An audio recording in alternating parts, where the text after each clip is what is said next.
സമയം രാവിലെ 5:15. ഞാൻ കൊച്ചി ഇന്റർനാഷണൽ എയർപോർട്ടിലേക്ക് പോവാണ്. ഇവിടെ നിന്ന് 7:10 എൻ്റെ അടുത്ത ഫ്ലൈറ്റാണ്. ആ ഫ്ലൈറ്റിൽ കയറി നമുക്ക് ബാംഗ്ലൂർ പോകണം. അവിടെ നിന്ന് ഒരു സ്ഥലത്തേക്കാണ് പോകുന്നത്. ആ സ്ഥലത്തിന്റെ ടൈറ്റിലാണ് നിങ്ങൾ ഇന്നത്തെ വീഡിയോയിൽ കണ്ടത്.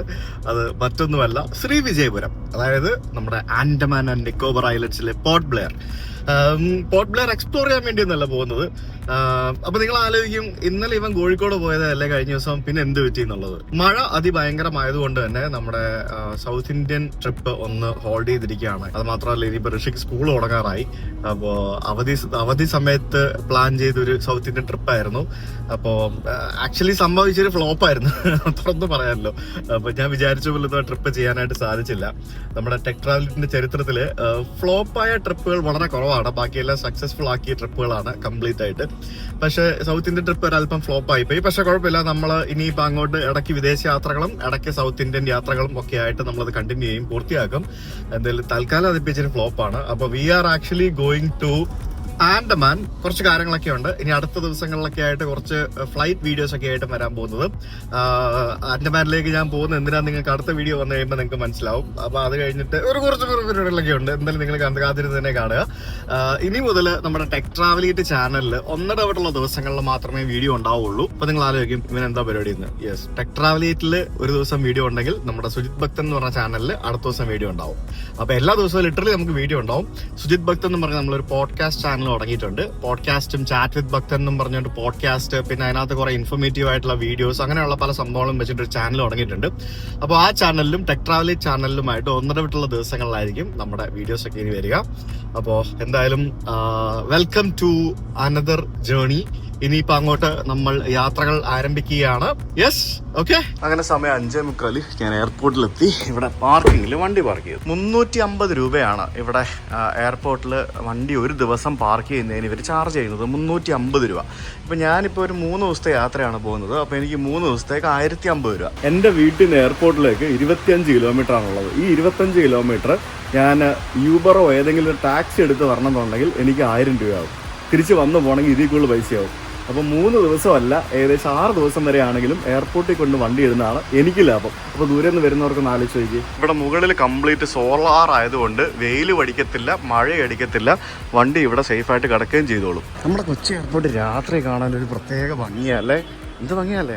രാവിലെ അത്യാവശ്യം നല്ല തിരക്കുള്ള സമയമാണ്. അങ്ങനെ എയർപോർട്ടിനകത്ത് കയറി ഞാൻ ഒരു ചായക്കടയിൽ പോയിട്ട് ഞാനിരുന്നു. ലോഞ്ചിലൊന്നും പോയൊന്നുമില്ല, കാരണം നമ്മുടെ വിമാനം ഇന്നലെ രാത്രി വന്ന് കിടക്കുന്ന വിമാനമായിരുന്നു. ഇന്ന് രാവിലെ തന്നെ റെഡിയായിട്ട് പോകാനായിട്ട് അവിടെ കിടക്കുന്ന കണ്ടായിരുന്നു. അപ്പോൾ 8 വർഷം പഴക്കമുള്ള ഒരു എയർബസ് A320 വിമാനമായിരുന്നു നമ്മൾ ഇന്ന് പോകുന്നത്. ഫസ്റ്റ് യാത്ര നമ്മൾ ഇന്ന് 2 വിമാനത്തിൽ കയറുന്നുണ്ട്. അതിൽ ആദ്യത്തെ വിമാനം 8 വർഷം പഴക്കമുള്ള എയർബസ് A320 വിമാനം. എമർജൻസി എക്സിറ്റിലാണ് എൻ്റെ സീറ്റ്. ഫ്രണ്ട് സീറ്റൊന്നും കിട്ടിയില്ല. ചെറിയ മഴയും കാര്യങ്ങളൊക്കെ പെയ്ത് ഇങ്ങനെ കിടക്കുന്ന കൊച്ചി എയർപോർട്ട് കറക്റ്റ് സമയത്ത്, അതായത് 7:10 വിടേണ്ട വിമാനം 10 മിനിറ്റ് നേരത്തെ, 10 മിനിറ്റ് അല്ല 15 മിനിറ്റ് നേരത്തെ വിട്ടു എന്ന് വേണം പറയാനായിട്ട്. അതാണ് ഇൻഡിഗോ. അങ്ങനെ ആ ഒരു ചെറിയൊരു മഴയത്ത്, ചെറിയല്ല അത്യാവശ്യം നല്ലൊരു മഴയത്ത് നമ്മുടെ വിമാനം കൊച്ചി എയർപോർട്ടിൽ നിന്നും വിട്ടു. ഞാനിങ്ങനെ അവിടെ വിമാനത്തിനകത്തിരുന്ന മാഗസിനും മറ്റുമൊക്കെ എടുത്ത് നോക്കുമായിരുന്നു. എന്തൊക്കെയോ കുറേ സംഭവങ്ങളൊക്കെ കാണുന്നുണ്ടായിരുന്നു. ഹലോ 6 എന്നൊക്കെ പറഞ്ഞുകൊണ്ട് അവരുടെ മാഗസിൻ, പിന്നെ അതേപോലെ തന്നെ ഇൻഡിഗോ സ്ട്രെച്ചറും പറഞ്ഞുകൊണ്ട് ഇവരുടെ ഇൻഡിഗോയുടെ ഒരു പുതിയ ബിസിനസ് ക്ലാസ് പോലത്തെ ഒരു പരിപാടിയൊക്കെ ആരംഭിച്ചിട്ടുണ്ട്. അതിൻ്റെ കുറച്ച് പരിപാടികളൊക്കെ ഉണ്ട്. അത്യാവശ്യം നല്ല മോശം വെതർ തന്നെയാണ്, ചെറിയ ടർബുലൻസ് മറ്റൊക്കെ ഉണ്ടായിരുന്നു. അങ്ങനെ ഞാൻ ആ മാഗസിൻ മറിച്ച് നോക്കിക്കൊണ്ടിരിക്കുമ്പോഴാണ് നമ്മുടെ CJ Cherth എന്ന് പറഞ്ഞ അവരുടെ ബ്രാൻഡിൻ്റെ ഒരു ഹോട്ടൽസിലൊക്കെ നമ്മൾ പോയി താമസിച്ചായിരുന്നു അല്ലേ. അപ്പോൾ അവരുടെ ഊട്ടിയിലുള്ളൊരു ബംഗ്ലാവിൻ്റെ പരസ്യം പിന്നെ അവരുടെ ആ ഒരു മാഗസിനകത്ത് ഇങ്ങനെ ഞാൻ കാണാനിടയുണ്ടായി. കുറച്ച് കഴിഞ്ഞപ്പോഴത്തേക്കിനും ഈ കാണുന്ന സഞ്ചിക്കകത്ത് ഒരു സാധനം കൊണ്ട് തന്നു. ഇതൊരു സ്നാക്സ്. ഇത് ഇൻഡിഗോയുടെ ഒരു ലോക ഉടായ്പ സംഭവമാണ്. ഞാൻ ഈ ശരിക്കും കൊച്ചിയിൽ നിന്ന് ബാംഗ്ലൂർ വഴി പോർട്ട് ബ്ലെയറിലേക്കുള്ള ടിക്കറ്റ് എടുത്തിരിക്കുന്നത് ഏകദേശം 20,000 രൂപയ്ക്കാണ്. അത് ഈ 60 ഫെയർ എന്നും പറഞ്ഞുകൊണ്ടൊരു സംഭവമാണ്. ലാസ്റ്റ് മിനിറ്റ് എടുത്തുകൊണ്ട് തന്നെ അത്യാവശ്യം നല്ല റേറ്റും ആയിരുന്നു. അപ്പോൾ ഈ 60 ഫെയർ എടുക്കുമ്പോഴത്തേക്കിനും ഇവർ ഇതിനകത്ത് ഫുഡ് ഇൻക്ലൂഡഡ് ആണെന്നൊക്കെ പറഞ്ഞിട്ട് കൊണ്ടുതരുന്നത് ഇതുപോലത്തെ ഞാൻ പറയുന്നില്ല, ഒരു വൃത്തികെട്ട സ്നാക്ക് ബോക്സാണ് കൊണ്ട് തരുന്നത്. അതിനകത്ത് കുറച്ച് ഉണക്കമുന്തിരിയും പിന്നെ കുറച്ച് ബെറി മിക്സ് എന്ന് പറഞ്ഞൊരു സാധനം, പിന്നെ എന്തോ ഒരു ജ്യൂസും ബിസ്ക്കറ്റും അങ്ങനത്തെ കുറച്ച് സംഭവങ്ങളും. പിന്നെ അറിയാവുന്നൊരു എയർ ഹോസ്റ്റസ് ആയതുകൊണ്ട് ഒരു ഗ്ലാസ് എക്സ്ട്രാ ഒരു ജ്യൂസും കൊണ്ട് എനിക്ക് കൊണ്ടു തന്നു. അങ്ങനെ വിശപ്പുണ്ടായിരുന്നു, ചെറിയൊരു വിശപ്പുണ്ടായിരുന്നു. അതുകൊണ്ട് തന്നെ രാവിലെ ആ കിട്ടിയ സാധനത്തിൽ നിന്ന് എന്തൊക്കെയോ കുറച്ച് സാധനങ്ങളൊക്കെ ഞാൻ കൊടുത്തു. എടുത്ത് കഴിക്കുകയും ചെയ്തു. എന്തോ ഒരു ജ്യൂസായിരുന്നു, ആ ജ്യൂസ് കുഴപ്പമില്ലായിരുന്നു. പക്ഷേ ഈ ശരിക്കും പറഞ്ഞാൽ ഇത്രയും പൈസ കൊടുത്ത് നമ്മൾ എടുക്കുന്ന ടിക്കറ്റിൽ ഇൻഡിഗോ സത്യം പറഞ്ഞാൽ ഒരു മീലൊക്കെ ഇൻക്ലൂഡ് ചെയ്യേണ്ടതാണ്, അറ്റ്ലീസ്റ്റ് ഒരു ഉപ്പുമാവെങ്കിലും തരേണ്ടതാണ്. പക്ഷേ അത് തരാതെ ഈ 6 മീൽ എന്ന് പറഞ്ഞൊരു സാധനം തരുന്നത് സത്യം പറഞ്ഞാൽ ഉടായിപ്പ് പരിപാടിയാണെന്ന് പറയണം. അങ്ങനെ 45 മിനിറ്റ് കഴിഞ്ഞപ്പോഴത്തേക്കും നമ്മൾ ബംഗളൂരു അന്താരാഷ്ട്ര വിമാനത്താവളത്തിൽ വന്നിറങ്ങിയിരിക്കുകയാണ്. അത് എയർ ഇന്ത്യയുടെ ഒരു പുതുപുത്തൻ വിമാനം എങ്ങോട്ടോ പോകാനായിട്ട് റെഡിയായിരിക്കുന്നു. ഇവിടെയും അത്യാവശ്യം എന്താ പറയുക, വിസിബിലിറ്റിയൊക്കെ കുറവാണ്, കുറച്ച് കോടയും മറ്റുമൊക്കെ ഉണ്ടായിരുന്നു, അങ്ങനത്തെ പരിപാടികളൊക്കെ ഉണ്ടായിരുന്നു. അങ്ങനെ ഞാൻ ബംഗളൂരു വിമാനത്താവളത്തിലേക്ക് ഇറങ്ങുകയാണ്. ഞാനാണ് ഇന്ന് ഫ്ലൈറ്റിൽ നിന്ന് അവസാനം ഇറങ്ങിയത്. ഒരു ആലപ്പുഴക്കാരി എയർ ഹോസ്റ്റസ് ഉണ്ടായിരുന്നു, പുള്ളിക്കാരിക്ക് ഒരു ഫോട്ടോ എടുക്കണം എന്ന് പറഞ്ഞ് ഞാൻ അവിടെ വെയിറ്റ് ചെയ്യായിരുന്നു. ഹായ്, ഞാൻ വീഡിയോ എടുക്കാൻ മറന്നുപോയി. ബാംഗ്ലൂർ എയർപോർട്ടിൽ T1 വന്നിരിക്കുന്നത്. പഴയ എയർപോർട്ടിലേക്കാണ് വന്നിരിക്കുന്നത്, പഴയ ടെർമിനലിൽ. ഇറങ്ങി വരുമ്പോഴത്തേക്കിനും നമുക്കിവിടെ നിന്നുള്ള പബ്ലിക് ട്രാൻസ്പോർട്ടിൻ്റെ ഡീറ്റെയിൽസ് ഒക്കെ കൊടുത്തിരിക്കുന്നുണ്ടല്ലേ. സിറ്റിയുടെ പല ഭാഗങ്ങളിലേക്കുള്ള ബസ്സുകളുടെ ടൈമിംഗ് ഒക്കെ എഴുതി വെച്ചിരിക്കുന്നുണ്ടോ. കറക്റ്റ് ഇവിടുത്തെ പബ്ലിക് ട്രാൻസ്പോർട്ടൊക്കെ പക്കയാണ്. ഇവിടെ വന്നു കഴിഞ്ഞാൽ ടാക്സി പോലും എടുക്കാതെ നമുക്ക് സിറ്റിയുടെ പല ഭാഗത്തേക്ക് നമുക്ക് പോകാൻ സാധിക്കും. പിന്നെ മൈസൂർക്ക് ലോങ് ഡിസ്റ്റൻസ് വണ്ടികളുണ്ട്, വളരെ അഫോർഡബിളായിട്ട് പോകാൻ പറ്റുന്ന രീതിയിൽ. അങ്ങനെ പല സ്ഥലത്തേക്ക് ട്രെയിനുകളുണ്ട്, വെൽ കണക്റ്റഡ് ആണ്. എനിക്കിനി ഇവിടെ നിന്ന് 3 മണിക്കൂറിന് ശേഷമേ അടുത്ത വിമാനമുള്ളൂ, നമ്മുടെ പോർട്ട് ബ്ലെയറിലേക്കുള്ള വിമാനം. പോർട്ട് ബ്ലെയർ അല്ല, ശ്രീവിജയപുരം. 3 മണിക്കൂർ ലേ ഓവർ ഉള്ളതുകൊണ്ട് തന്നെ ഞാനൊന്ന് പുറത്തേക്ക് ഇറങ്ങാൻ തീരുമാനിച്ച് ഞാനിവിടെ പുറത്തേക്ക് ഇറങ്ങി. കാരണം പുറത്തൂടെ വേണം നമ്മൾ അകത്തേക്ക് കയറാനായിട്ട്. ഐ ലവ് BLR ബാംഗ്ലൂർ എന്നും പറഞ്ഞുകൊണ്ട് ഇവിടെ ഒരു സാധനമൊക്കെ കാണാം. പിന്നെ ഇവിടെ പുറത്തിറങ്ങി കഴിയുമ്പോൾ ഉണ്ടല്ലോ, ഇവിടെ ശരിക്കും ഞാൻ പണ്ട് ഇവിടെ ബാംഗ്ലൂർ ഉണ്ടായിരുന്ന സമയത്താണ് ഈ ഒരു എയർപോർട്ടിൻ്റെ ഈ ഒരു പുതിയൊരു ഇപ്പോഴത്തെ, അതായത് ഇപ്പം നിലവിലുള്ള പഴയ ടെർമിനൽ അന്നാണ് ആരംഭിക്കുന്നത്. എനിക്ക് തോന്നുന്നു 2010 കാലഘട്ടത്തിൽ എന്തോ ആണെന്ന്, 2008, 2009 ആ കാലഘട്ടത്തിലാണ്. ആ സമയത്ത് ഞങ്ങൾ രാത്രിയിൽ ഇവിടേക്ക് ഡ്രൈവ് വരുമായിരുന്നു. ഇവിടെ കുറേ റെസ്റ്റോറൻറ്റുകളും ബാറുകളും ഒക്കെ ഉണ്ട്. ഇവിടെ പുറത്ത് ഉണ്ടല്ലേ, പുറത്ത് വൈൻ ഷോപ്പ് വരെ ഉണ്ട്, കണ്ടോ. നല്ല ആംബിയൻസ് ആണ് ശരിക്കും. ബാംഗ്ലൂർ അത്യാവശ്യം നല്ല ലേ ഓവറൊക്കെ ഉണ്ടെന്നുണ്ടെങ്കിൽ ഇവിടെ പുറത്തിറങ്ങി കഴിഞ്ഞാൽ ഇവിടെ ഫുഡ് കഴിക്കാനുള്ള ഇഷ്ടംപോലെ റെസ്റ്റോറൻറ്റുകൾ, പിന്നെ ബാറ്, ഷോപ്പിംഗ്, അങ്ങനെയുള്ള എല്ലാ പരിപാടികളും ഇവിടെ പുറത്ത് തന്നെയുണ്ട്. ഇപ്പോൾ ഇൻ്റർനാഷണൽ മറ്റേ ടെർമിനലിലേക്ക് മാറിയതുകൊണ്ട് ഇവിടെ ഇപ്പോൾ ഇച്ചിരി തിരക്ക് കുറവുണ്ട്. എയർപോർട്ടിനുള്ളിലൊക്കെ കാണുന്ന പോലെ തന്നെ MRP ലിക്കർ സ്റ്റോർ എന്നും പറഞ്ഞുകൊണ്ട് ലിക്കർ സ്റ്റോർ വരെ ഇവിടെ എയർപോർട്ടിന് പുറത്തുണ്ട്. നോക്കി, ദിസ് ഈസ് ബാംഗ്ലൂർ. ഇവിടെ വൈകുന്നേരങ്ങളിൽ വന്നാൽ നല്ല വൈബായിരിക്കും. വൈകുന്നേരം ആവണ്ട, ഉച്ച കഴിയണ്ട. ഉച്ച കഴിയുമ്പോൾ മുതൽ ഇവിടെ ഭയങ്കര വൈബായിരിക്കും. രാത്രിയൊക്കെ ഭയങ്കര വൈബാണ്. ഇത് കണ്ടില്ല, ഇവിടുത്തെ ഒരു കഫയാണ്. പിന്നെ അവിടെ ബിയറും കാര്യങ്ങളൊക്കെ കിട്ടും, ഡ്രോട്ട് ബിയറും കാര്യങ്ങളൊക്കെ കിട്ടും. പിന്നെ ഇങ്ങോട്ടേക്ക് വരുമ്പോഴത്തേക്കിനും ഇവിടെ കണ്ടില്ലേ, ഇതൊക്കെ സൈൻ ബോർഡുകൾ രാത്രി ആകുമ്പോഴത്തേക്കിനും ലൈറ്റൊക്കെ ഇട്ട് റെഡിയാക്കി വെക്കും. ഇവിടെ മൊത്തം ബിയർ ആട്ടോ. ഇത് ശരിക്കും ഇതിന്റെ പുറത്താണ് ബാറുകളാണ്. ഇതൊക്കെ ബിയർ പാർലറുകളാണ്. എന്തല്ലേ. അതിനിടയ്ക്ക് ടോയ്സ് ഒക്കെ വിൽക്കുന്ന കടകളും ഉണ്ട്. ബാംഗ്ലൂർ ഞാൻ 5 വർഷം ജീവിച്ചൊരു സിറ്റിയാണ്. അതുകൊണ്ട് തന്നെ ബാംഗ്ലൂർ എനിക്ക് വളരെ പ്രിയപ്പെട്ട ഒരു നഗരമാണ്. ബാംഗ്ലൂർ എയർപോർട്ടും എൻ്റെ വൺ ഓഫ് ദ ഫേവറേറ്റ് എയർപോർട്ടുകളിലൊന്നാണ്. ഇതെന്താ സംഭവം? ഇത് എന്തോ ഒരു റെസ്റ്റോറൻറ്റ് ആൻഡ് ബിയർ പാർലർ ആണെന്ന് തോന്നുന്നു. പിന്നെ കോഫി ഡേ ഉണ്ട്, പിന്നെ ഇവിടെ കുറച്ച് ഫുഡ് ട്രക്കുകളൊക്കെ ഉണ്ട്. ശരിക്കും ഇത് നല്ല വൈബല്ലേ എയർപോർട്ടിന് പുറത്ത്. ഈ ബാംഗ്ലൂരിലേക്കൊക്കെ സാധാരണ ആളുകൾ ഈ ഫസ്റ്റ് ടൈം ഫ്ലൈവേഴ്സ് ഒക്കെ കൊച്ചിയിൽ നിന്ന് ഫ്ലൈറ്റ് എടുത്ത് വരാറുണ്ട്. അങ്ങനെയുള്ള ആൾക്കാർക്ക് ഒക്കെ ശരിക്കും ഇവിടെ പുറത്തിറങ്ങി വന്നു കഴിഞ്ഞാൽ ഇവിടെ തന്നെ കുറേ പൈസയൊക്കെ പൊട്ടിച്ചിട്ട് പോകാൻ പറ്റും. ഫുള്ള് ഗ്രീൻ ആണല്ലോ, ഇത് കണ്ടില്ലേ. അതിൻ്റെ ചുറ്റിനും മുകളിലും എല്ലായിടത്തും ചെടികളൊക്കെ വെച്ചിട്ട് സെറ്റപ്പ് ആക്കിയിരിക്കുന്നുണ്ടാവും. എയർപോർട്ടിന് മുമ്പിൽ തന്നെയാണ് ഇവിടുത്തെ ബസ് ടെർമിനൽ. ഈ കാണുന്ന BMTCയുടെ ബസ്സുകളിൽ നമുക്ക് സിറ്റിയുടെ ഏത് ഭാഗത്തേക്കും ഒരു 1.5 മണിക്കൂറിനുള്ളിൽ എത്തിച്ചേരാൻ സാധിക്കും. ഈ ഡ്രൈവേഴ്സൊക്കെ ഭയങ്കര ഹെൽപ്ഫുൾ ആണ്. ഡ്രൈവേഴ്സ് ആണെങ്കിലും കണ്ടക്ടേഴ്സ് ആണെങ്കിലും എല്ലാവരും ഭയങ്കര ഹെൽപ്ഫുൾ ആണ്. യാത്രക്കാരുടെ ലഗേജ് ഒക്കെ അവർ തന്നെ എടുത്ത് അകത്ത് വെക്കും. അങ്ങനെയൊക്കെ നമുക്ക് കാണാൻ പറ്റും. നമ്മുടെ KSRTC പോലെയല്ല, കുറച്ച് കത്തിയാണ് ഈ ഒരു സിറ്റി ബസ്സുകൾ. ഏകദേശം 350-400 രൂപയൊക്കെ വരും സിറ്റിയുടെ പല ഭാഗത്തേക്ക് പോകാനായിട്ട്. എന്നാലും ടാക്സി എടുത്ത് പോകുന്നതിൽ ലാഭമാണ്. ബാംഗ്ലൂരിൽ ഇപ്പോൾ 2 ടെർമിനലുണ്ടല്ലോ. അപ്പോൾ ഒരു ടെർമിനലിൽ നിന്ന് മറ്റേ ടെർമിനലിലേക്ക് പോകാനായിട്ടുള്ള ട്രാൻസ്ഫർ ബസ്സാണ് ഈ കാണുന്നത്. ഇലക്ട്രിക് ബസ്സാണ്.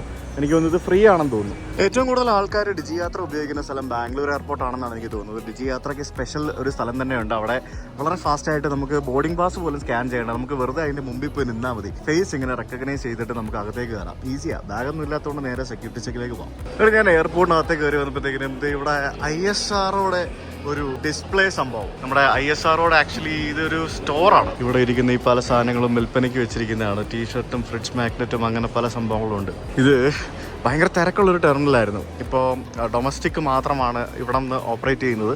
അതുകൊണ്ട് തിരക്കൊക്കെ കുറഞ്ഞെന്നാണ് എനിക്ക് തോന്നുന്നത്. നമുക്കിനി 2-3 മണിക്കൂർ സമയമുണ്ട്. നമുക്ക് ഏതെങ്കിലും ലൗഞ്ചിൽ പോയിരിക്കാം. ഞാൻ ആക്ച്വലി ഇവിടെ ലോഞ്ചിനകത്ത് കയറിയിട്ട് ഞാൻ ഫുഡ് എടുത്തു. ഇഷ്ടംപോലെ ഫുഡുണ്ട്. ബിസിബലെ ബാത്ത്, പിന്നെ സേമിയ ഉപ്പുമാവ്, ബോണ്ട, പിന്നെ മിസൽ പാവ്, അങ്ങനെ കുറേ സാധനങ്ങളുണ്ട്. പക്ഷേ സ്പൂണും കാര്യങ്ങളൊന്നുമില്ല, ഫോർക്ക് മാത്രമേ ഉള്ളൂ. അടിപൊളിയാണ്. കർണാടക ഫുഡൊക്കെ പൊളിയാണ്. ഞാൻ ആക്ച്വലി ഫുഡ് എടുത്തിട്ട് എൻ്റെ പ്ലേറ്റ് ഒരു ടേബിളിൽ കൊണ്ടുവച്ചു. എന്നിട്ട് ഞാൻ വെള്ളം എടുക്കാൻ പോയി.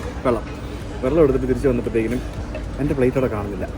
ആ ടേബിളിൽ നിന്ന് പ്ലേറ്റ് എടുത്ത് അപ്പുറത്ത് വേറെ ആരോ ഒരാൾ കഴിച്ചുകൊണ്ടിരിക്കുന്നുണ്ടായിരുന്നു. ആ ടേബിളിലോട്ട് എൻ്റെ പ്ലേറ്റ് എടുത്ത് വെച്ചിട്ട് വേറെ ആരോ 2 പേര് അവിടെ വന്നിരുന്നു. ശരിക്കും ഈ സിവിക് സെൻസ് കാണണമെന്നുണ്ടെങ്കിൽ നമ്മുടെ എയർപോർട്ടുകളിലെ ബഫേൽ ഫുഡ് എടുക്കാൻ വരുന്ന ആൾക്കാരെ കണ്ടാൽ മതി. എല്ലാവരും സ്വാർത്ഥരാണ്. ഞാനും അങ്ങനെയൊക്കെ തന്നെ, പറഞ്ഞിട്ട് കാര്യമില്ല. നമ്മളെല്ലാവരും അങ്ങനെയാണല്ലേ. ഫുഡ് കഴിച്ച് കഴിഞ്ഞ് ഇനി സമയമുണ്ട്. നമുക്കിവിടെ ഇരുന്ന് കുറച്ച് വിമാനങ്ങളൊക്കെ കാണാം. നല്ല സ്പേഷ്യസ് ലോഞ്ചാണ് കേട്ടോ, നല്ല അടിപൊളി ലോഞ്ചാണ്. സംഭവം പൊളിയാണ്. ഫുഡും കുറേ വെറൈറ്റി ഒക്കെ ഉണ്ടായിരുന്നു. സോ ഇനി 2 മണിക്കൂർ സമയമുണ്ട്. എനിക്ക് കുറേ പണികളും ചെയ്ത് തീർക്കാം. ബാംഗ്ലൂരിൽ മഴയൊന്നും ഇല്ലായിരുന്നു, പക്ഷേ പുറത്ത് വലിയ വെയിലൊന്നും ഇല്ല. മൂടി തന്നെ ഇരിക്കുന്നത്. എന്താ അവസ്ഥ എന്ന് അറിയത്തില്ല. വളരെ അപൂർവമായിട്ട് കാണുന്ന ഒരു ജീവിയാണിത്, ആകാശ എയർ. നമ്മുടെ ബോർഡിങ്ങിൻ്റെ സമയമായി. 40-ാം നമ്പർ ഗേറ്റിൽ നിന്നാണ്. കുറേ നടക്കാനുണ്ടായിരുന്നു 40-ാം നമ്പർ ഗേറ്റ് വരെ. ഈ ബംഗളൂരുവിലെ ഫേമസ് രാമേശ്വരം കഫേയുടെ എയർപോർട്ടിനകത്ത് വരെ തുടങ്ങി. അടിപൊളി. പക്ഷെ റേറ്റിന് കുറവൊന്നുമില്ല കേട്ടോ, ഭയങ്കര റേറ്റാണ്. ഹൈദരാബാദ് സറൂർ ആന എന്നും പറഞ്ഞുകൊണ്ട് ബാംഗ്ലൂർ എയർപോർട്ടിൽ പരസ്യം. തെലങ്കാന റൈസിംഗ് എന്നും പറഞ്ഞുകൊണ്ട് ഇവിടെ എന്തോ മിസ് വേൾഡ് പരിപാടി നടക്കുന്നുണ്ടെന്ന് തോന്നുന്നു. തെലങ്കാനയുടെ നേതാക്കന്മാരുടെ ഫോട്ടോയൊക്കെ വെച്ചിട്ടുള്ള പരിപാടിയാണ്. ആ കാണുന്ന 2 വർഷം പഴക്കമുള്ള എയർബസിൻ്റെ A320 വിമാനത്തിലാണ് നമ്മൾ ഇവിടുന്ന് പോർട്ട് ബ്ലെയറിലേക്ക് പോകുന്നത്. ഈ ഡിജി യാത്ര ചെക്കിനൊക്കെ കൊച്ചി എയർപോർട്ടിലൊക്കെ വർക്കിംഗ് ആയിരുന്നു. ഇവിടെ ഇതൊക്കെ ഡിസേബിൾ ചെയ്തിട്ടിരിക്കുക, എന്താണെന്നറിയില്ല. ഇവിടെ എയർപോർട്ടിൽ സൈൻ ബോർഡൊക്കെ ഇംഗ്ലീഷിലും കന്നഡയിലും മാത്രമേ ഉള്ളൂ കേട്ടോ, ഹിന്ദിയിലൊന്നും ഇല്ല കേട്ടോ. നമ്മൾ കണ്ടതൊക്കെ ശരിയാണ്, കന്നഡ ഫുള്ള്. അവിടെ എത്യോപ്യൻ എയർലൈൻസിൻ്റെ വിമാനം കിടപ്പുണ്ട്. ബാംഗ്ലൂർ നിന്ന് അഡിസ് അബാബയ്ക്ക് എത്യോപ്യൻ എയർലൈൻസിൻ്റെ ഫ്ലൈറ്റ് ഓടുന്നുണ്ടെന്ന് എനിക്ക് ഇപ്പോഴാണ് മനസ്സിലായത്. ഇവിടെ നിന്ന് നമുക്ക് 2 മണിക്കൂർ 10 മിനിറ്റാണ് നമുക്ക് ഫ്ലൈയിങ് ഉള്ളത് പോർട്ട് ബ്ലെയറിലേക്ക്. എനിക്ക് ഫസ്റ്റ് റോയിൽ തന്നെ സീറ്റ് കിട്ടിയിട്ടുണ്ടായിരുന്നു. അങ്ങനെ ബാംഗ്ലൂരിൽ നിന്നും നമ്മുടെ പോർട്ട് ബ്ലെയറിലേക്കുള്ള ആ വിമാനത്തിൽ കയറി. ബാംഗ്ലൂരിൽ നിന്നും വളരെ സ്മൂത്തായിട്ട് നമ്മുടെ 320 വിമാനം ടേക്ക് ഓഫ് ചെയ്ത് ബാംഗ്ലൂരിൻ്റെ ആ ഒരു മനോഹരമായിട്ടുള്ള വീതിയേറിയ റോഡുകളൊക്കെ കഴിഞ്ഞിങ്ങനെ മുന്നോട്ട് പോയിക്കൊണ്ടിരിക്കുമ്പോഴത്തേക്കും എനിക്കുള്ള ഭക്ഷണം കൊണ്ട് തന്നതല്ല. ഇത് ആക്ച്വലി എനിക്ക് ഈ ഫ്ലൈറ്റിൽ ഭക്ഷണമൊന്നുമില്ല. ശരിക്കും ലോങ് ഫ്ലൈറ്റ് ആയിട്ടുള്ള ഇതിനകത്താണ് എന്തെങ്കിലുമൊക്കെ ഭക്ഷണം തരേണ്ടത്. പക്ഷേ ഇൻഡിഗോയുടെ ഉടായ്പ പരിപാടി കാരണം ആദ്യത്തെ ഫ്ലൈറ്റിൽ 6 സ്നാക്ക് ബോക്സ് കൊണ്ട് തന്ന് പറ്റിച്ച്. രണ്ടാമത് 400 രൂപ കൊടുത്ത് ഞാൻ ഈ ഫ്ലൈറ്റിൽ നിന്ന് വാങ്ങിച്ച് ഉപ്പുമാവും ബട്ടർ മിൽക്കുമാണ് നിങ്ങളീ കാണുന്നത്. ബട്ടർ മിൽക്ക് അത്യാവശ്യം നല്ല ബട്ടർ മിൽക്കായിരുന്നു. നമ്മൾ ഈ നോർത്ത് ഇന്ത്യൻ സ്റ്റൈലിലുള്ള ഉപ്പുള്ള നമ്മുടെ മോരുമുള്ളതാണ് ബട്ടർ മിൽക്ക്. പിന്നെ മാജിക് ഉപ്പുമാവെന്നും പറഞ്ഞുകൊണ്ട് ഇൻഡിഗോയിൽ കിട്ടുന്ന ആ ഒരു റെഡി ടു ഈറ്റ് ഇൻസ്റ്റൻറ്റ് ഉപ്പുമാവാണ് ഈ കാണുന്നത്. ഇതിങ്ങനെ വെള്ളം ഒഴിച്ച് 5 മിനിറ്റ് വെച്ച് കഴിഞ്ഞാൽ, ചൂടുവെള്ളം ഒഴിച്ച് 5 മിനിറ്റ് വെച്ച് കഴിഞ്ഞാൽ നമുക്ക് വളരെ എളുപ്പത്തിൽ എടുത്ത് കഴിക്കാൻ സാധിക്കും. അത്യാവശ്യം കുഴപ്പമില്ലാത്ത ടേസ്റ്റൊക്കെയുള്ള സാധനമാണ്. ഈ 2 സാധനത്തിനും കൂടെ 400 രൂപയാണ് ഇവർ ഫ്ലൈറ്റിൽ വാങ്ങിക്കുന്നത്. അത് ഫ്ലൈറ്റിൽ അത്രയും റേറ്റൊക്കെ വരും. അങ്ങനെ അത് വാങ്ങിച്ച് കഴിച്ച് ഞാനത് എന്താ പറയുക, അത് ബട്ടർ മിൽക്കെല്ലാം കുടിച്ച്, ബട്ടർ മിൽക്ക് നല്ല ടേസ്റ്റ് ഉണ്ടായിരുന്നു. കുടിച്ച് അതിനകത്തിരുന്ന് ഇങ്ങനെ കടലൊക്കെ നോക്കിയിരിക്കുകയായിരുന്നു. നമ്മൾ കടലിൻ്റെ മേളിൽ കൂടെയാണ് ആക്ച്വലി പറന്നുകൊണ്ടിരിക്കുന്നത്.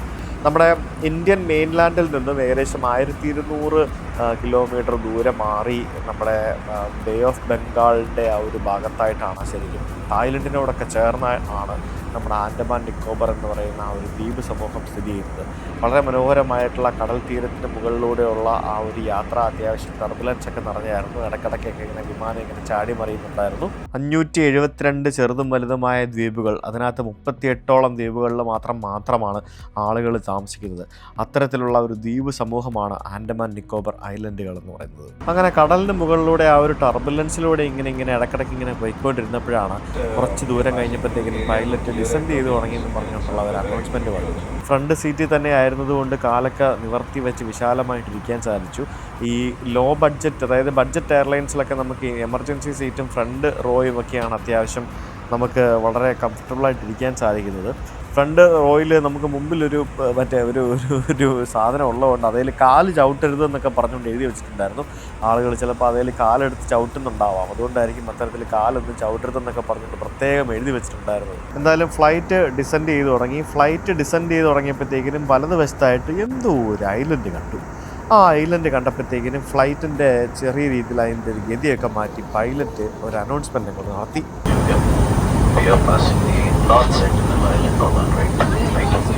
നമ്മുടെ പൈലറ്റ് ഇപ്പോൾ അനൗൺസ് ചെയ്തു. നമ്മൾ വരുന്ന വഴിക്ക് നമ്മുടെ വലതുവശത്ത് കാണുന്നത് നോർത്ത് സെന്റിനൽ ഐലൻഡ് എന്ന് പറയുന്ന ആ ദ്വീപാണെന്ന് നമ്മുടെ പൈലറ്റ് ഇപ്പോൾ അനൗൺസ് ചെയ്തു. നമ്മൾ ധാരാളം കഥകൾ കേട്ടിട്ടുള്ള വളരെ പ്രത്യേകതരം പ്രൊട്ടക്റ്റഡ് ആയിട്ടുള്ള ട്രൈബ്സ് ഉള്ള ദ്വീപാണ് ഇതെന്നാണ് പറയുന്നത്.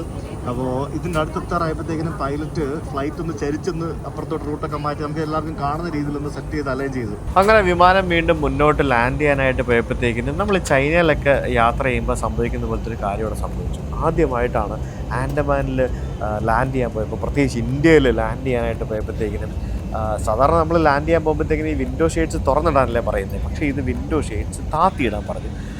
ഞാൻ ആകെ കൺഫ്യൂസ്ഡ് ആയി, ഇതെന്താ ഇങ്ങനെ പറയുന്നത്. അപ്പോൾ അവർ പറയുന്നുണ്ട് ഡിഫൻസ് എയർപോർട്ട് ആയതുകൊണ്ട് തന്നെ നമ്മൾ പുറത്തേക്ക് കാഴ്ചകൾ കാണാതിരിക്കാൻ വേണ്ടിയാണ് അത്തരത്തിൽ ഈ വിൻഡോ ഷെയ്ഡ്സ് താത്തിയിടുന്നതെന്ന് പറഞ്ഞു. യെസ്, നമ്മുടെ രാജ്യത്തിൻ്റെ തന്നെ സുരക്ഷയെ മുൻനിർത്തി ചെയ്യുന്നൊരു പരിപാടിയാണ്. അതായത് നമ്മുടെ ആൻഡമാൻ എയർപോർട്ട് എന്ന് പറയുന്നത്, അല്ലെങ്കിൽ ആൻഡമാൻ എന്ന് പറയുന്നത് വളരെ തന്ത്രപ്രധാനമായിട്ടുള്ള സ്ഥലമാണ്. അതുകൊണ്ട് അത്തരത്തിൽ ഈ പറഞ്ഞ വിമാനത്താവളങ്ങൾ, പ്രത്യേകിച്ച് ഡിഫൻസ് എയർപോർട്ടുകളിൽ വിമാനം ഇറങ്ങുമ്പോഴത്തേക്കിനും, ചൈനയിൽ ഓൾറെഡി ഈ പരിപാടി ഉള്ളതാണ്, പക്ഷേ ഇന്ത്യയിലും ഈ പരിപാടി ആരംഭിച്ചു എന്ന് എനിക്ക് മനസ്സിലായി. അതായത് നമുക്ക് പുറത്ത് കാണാൻ പാടില്ല, പുറത്ത് ആൾക്കാർ വീഡിയോ എടുക്കാൻ പാടില്ല, ഫോട്ടോ എടുക്കാൻ പാടില്ല, അങ്ങനത്തെ സംഭവങ്ങളൊക്കെയാണ്. അപ്പോൾ അങ്ങനെ എന്തായാലും പൈലറ്റ് ലാൻഡ് ചെയ്യാൻ പോവുകയാണെന്ന് പറഞ്ഞ് ലാൻഡ് ചെയ്തു. വളരെ ബുദ്ധിമുട്ടേറിയ തരത്തിലുള്ള ടർബുലൻസും പരിപാടികളൊക്കെയാണ് ഇപ്പോൾ ആക്ച്വലി അവിടെ നടന്നുകൊണ്ടിരിക്കുന്നത്. ഇതൊരു ബുദ്ധിമുട്ടെന്ന് പറഞ്ഞു കഴിഞ്ഞാൽ ശരിക്കും പറഞ്ഞാൽ അവിടെ ഇരുന്നങ്ങോട്ട് അതായത് നമുക്ക് പുറത്തൊന്നും കാണാനും പറ്റുന്നില്ല, അകത്തെന്താ സംഭവിക്കുന്നതെന്ന് മനസ്സിലാവുന്നുമില്ല. നമ്മുടെ ഈ ചക്രമെല്ലാം കൂടെ താഴേക്ക് ചാടുന്ന ശബ്ദവും കേൾക്കാം, ഈ ഓട്ടോ പൈലറ്റ് ഡിസെൻഗേജ് ആവുന്ന സൗണ്ടും കേൾക്കാം. ഇത് ലാൻഡ് ആവുന്നുമില്ല. അത്യാവശ്യം നല്ല വേഗതയിലാണ് ഇതിങ്ങനെ പോയിക്കൊണ്ടിരിക്കുന്നത്. ഇത് ഭൂമിയിൽ തൊടാനുള്ളൊരു സമയമായി, പക്ഷേ ഇത് ഭൂമിയിൽ തൊടുന്നുമില്ല എന്നൊക്കെ പറഞ്ഞ് എന്തൊക്കെയോ എന്താ സംഭവിക്കുന്നത് ഒരു കുന്തം മനസ്സിലാവാതെ ഇരിക്കുന്ന ഒരു ഇരിപ്പുണ്ടല്ലോ. ആ ഒരു ഇരിപ്പ് വല്ലാത്തൊരു ഇരിപ്പാണ്. നമ്മൾ ശരിക്കും പറഞ്ഞാൽ ഇത് എന്താ സംഭവിക്കുന്നത്, വിമാനത്തിൻ്റെ സൗണ്ടൊക്കെ ഇങ്ങനെ മാറി മറിഞ്ഞ് വരികയാണ്. നമ്മൾ എന്താണ് സംഭവിക്കുന്നത് പോലും ഒരു ഐഡിയയും കിട്ടുന്നില്ല. കാരണം നമുക്ക് പുറത്ത് കാണുകയാണെന്നുണ്ടെങ്കിൽ നമുക്ക് കണ്ടെങ്കിലും മനസ്സിലാക്കുക ഇത് എന്താ സംഭവിക്കുന്നത് എന്നുള്ളത്. ഇത് പുറത്ത് പോലും കാണാൻ പറ്റാത്ത രീതിയിലാണ് അടച്ചിട്ടിരിക്കുന്നത്. ആകെ എമർജൻസി എക്സിറ്റിൻ്റെ ഡോറിൻ്റെ അവിടെ മാത്രമാണ് വിൻഡോ ഷെയ്ഡ്സ് താക്കാതിരുന്നത്. ബാക്കി എല്ലാ വിൻഡോ ഷെയ്ഡ്സും താത്ത് ഇങ്ങനെ താഴാനായിട്ട് ഇങ്ങനെ പോയിക്കൊണ്ടിരിക്കുന്നു. ഇത് എന്താ സംഭവിക്കുന്നത് ഒരു ഐഡിയയും കിട്ടുന്നില്ല. അങ്ങനെ നമ്മൾ ടച്ച് ഡൗൺ ചെയ്തില്ല എന്നുള്ള ആ ഒരു നിമിഷത്തിലാണ് സംഭവം വീണ്ടും ഷടേന്നും പറഞ്ഞുകൊണ്ട് അങ്ങോട്ട് പൊങ്ങി കേട്ടോ. ഷടേന്നും പറഞ്ഞുകൊണ്ട് അങ്ങോട്ട് പൊങ്ങി. അപ്പം ഞാൻ എന്തായാലും ഒന്ന് തുറന്നു നോക്കി എന്താ സംഭവിക്കുന്നതെന്ന് അറിയാൻ വേണ്ടി. അതായത് വീണ്ടും പൊങ്ങി. അതായത് കാറ്റ് കാരണം പൈലറ്റിന് വിമാനം അവിടെ ലാൻഡ് ചെയ്യാൻ പറ്റിയില്ല. പിന്നെ എന്ത് ചെയ്യും, പൊക്കല്ല, വേറെ നിവൃത്തിയില്ല. കാരണം ലാൻഡ് ചെയ്യിപ്പിക്കാൻ പറ്റാതെ ലാൻഡ് ചെയ്ത് കഴിഞ്ഞാൽ പോയി ഇടിച്ചു മറിയത്തില്ലേ. എന്തായാലും ശരിക്കും പറഞ്ഞാൽ അവിടെ നിന്ന് പേടിച്ച് വിറച്ച് ഒരു പരുവായി.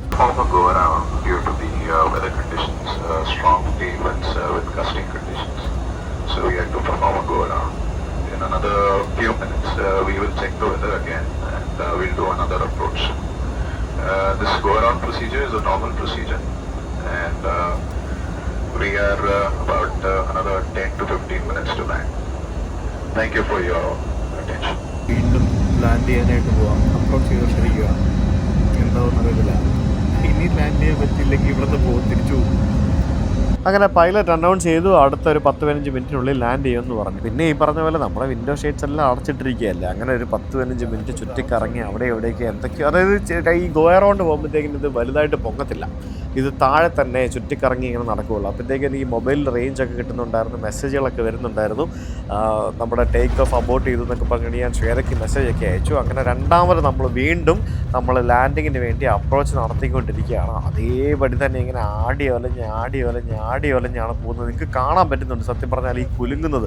കാരണം എൻ്റെ കൈ കടന്ന് വിറയ്ക്കുന്നതല്ല, ഈ വിമാനം മൊത്തത്തിൽ ഇങ്ങനെ ആടി ഒലഞ്ഞിങ്ങനെ കുലുങ്ങിക്കൊണ്ടിരിക്കുകയാണ്. അങ്ങനെ ഫൈനലി നമ്മളത് ആൻഡമാനിൽ പോർട്ട് ബ്ലെയറിൽ കൊണ്ടുവന്ന് ലാൻഡ് ചെയ്യിച്ച്.